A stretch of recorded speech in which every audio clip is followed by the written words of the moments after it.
Hi everyone, and welcome back to Harp and Guitar, People and Music. So for today on Blues History, I just want to review a few things here and talk about how we're going to be moving forward in our blues time machine.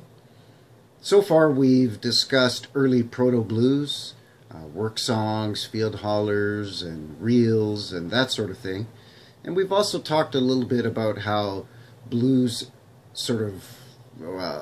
a lot of people think that it sort of sprung up out of the Mississippi Delta mud and then spread outwards. And to a certain extent that's true. It's pretty widely accepted that the birthplace of the blues is the Mississippi Delta. And it didn't take long for this type of music to become really popular and really start to spread out from the Delta into the Mississippi Hill Country, and then westward into Texas and Arkansas, and northward into Missouri, and of course eastward into New Orleans and the Florida Panhandle, and eventually up into Chicago, Illinois.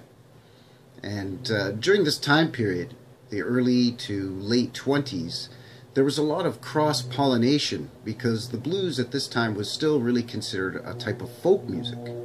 So a lot of people that were working together in the fields, the cotton fields or the pea farms or the corn farms, or a lot of the people that were working in lumber camps were exposed to this type of music. And the regional styles started to develop and to expand, and there was a lot of influences.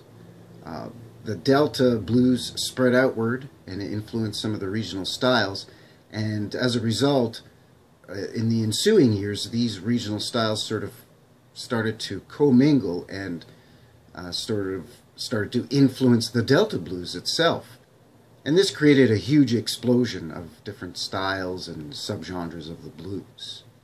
And I think that some of the early stuff that we were uploading here on this channel, you can see how pretty much everyone, poor black and white Southerners, affluent white and black people up in the north were recording blues, or ragtime or jazz-influenced blues. And there's a lot of different sort of flavors that are starting to come out of this. Now, unfortunately, once the early to mid-30s hit, it was right at the time when the blues was exploding, but there was the stock market crash, and known as the Dirty 30s and the Dust Bowl.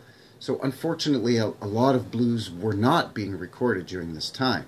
There just wasn't a lot of money to be thrown around to record records, and there was this sort of sense that we don't want to take essential funds and put them towards something like entertainment when people are starving to death, And of course, at this time as well, a lot of recording companies were going bankrupt and going out of business. So really, as a blues record collector like myself, there wasn't really a lot of records to be had from this time period. They're very, very rare and very expensive and extremely sought after, and way out of Old Whiskey's price range. So unfortunately, the little that's out there is a little bit out of my reach. So unfortunately for us here at Harp and Guitar, we have to take sort of a jump from the early 30s right into the late 30s and early 40s, and that sort of 4 or 5 year period. There's not really going to be a lot from my collection that I'm going to be able to show you here. But on the positive, the great thing about that was that the bare bones, salt of the earth traveling bluesman, the quote-unquote amateur bluesman that maybe wasn't doing a lot of recordings up north in some of these lavish, fancy recording studios and these big major record labels, these guys were still touring around in their little circuits in the south and their little areas and their little pockets of popularity, and they were still trading and making music and trading licks and lyrics with other guys, and there was still a lot of movement going on in the music. It was still expanding. It just wasn't really being recorded as much by these major labels. Now, with that being said, though, there were still at this time a lot of small independent places in Jackson, like H.C. Spears Place in Jackson, Mississippi, that were still recording bluesmen and still pressing and distributing and selling records. It just wasn't to the degree that we saw with the classic blues era of the late 20s. So while these formal recordings were rare, these bluesmen and women were still out performing and recording, and like I said, trading lyrics, trading licks, mentoring each other and showing each other how to play different songs.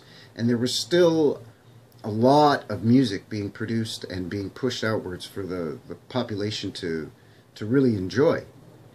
When it's all said and done, blues, as I mentioned, is a folk music, and everybody at that time was really jumping on the bandwagon of the popularity of this kind of music.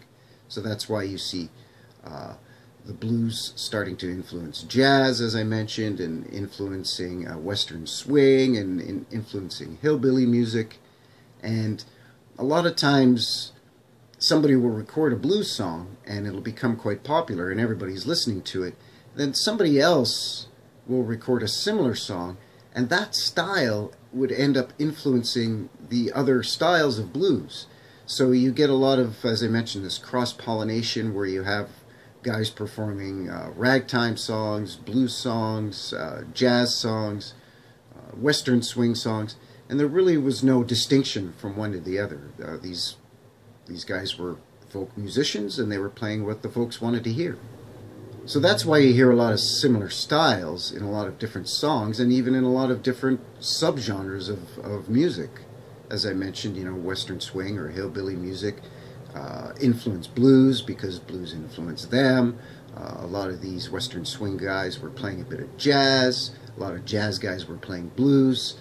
And this is what really led to the expansion of the music through the 30s. And I think that's what really kept it alive during the Great Depression, the Dirty 30s, the Dust Bowl. It provided a lot of subject matter for these musicians as well. You know, they were able to start recording songs that spoke to the issues of loss of work and migrant workers having to move from place to place to try to find jobs, and people having a hard time making ends meet. This was also the birth of the early forms of protest songs. And, you know, we start seeing guys like Leadbelly coming out of the shadows and really coming forward as well and starting to perform some of his songs that spoke to some of these issues. So going forward here at Harp and Guitar for our blues history, our time machine is going to take a little bit of a jump from the really, really early 30s. You know, 1932, 1933, some of the records that I have, and it's going to jump to 1937, 1938, somewhere in that neck of the woods. So going forward here now, we're going to be just before World War II, and then moving through World War II, and then some of the post-war stuff.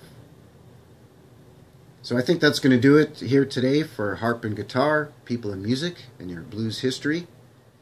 As always, please don't forget to like the video, subscribe, and let us know what you think down in the comments below. I hope everyone out there has a great day, and thanks again for tuning in, and we'll see you again soon. Take care now. Bye-bye.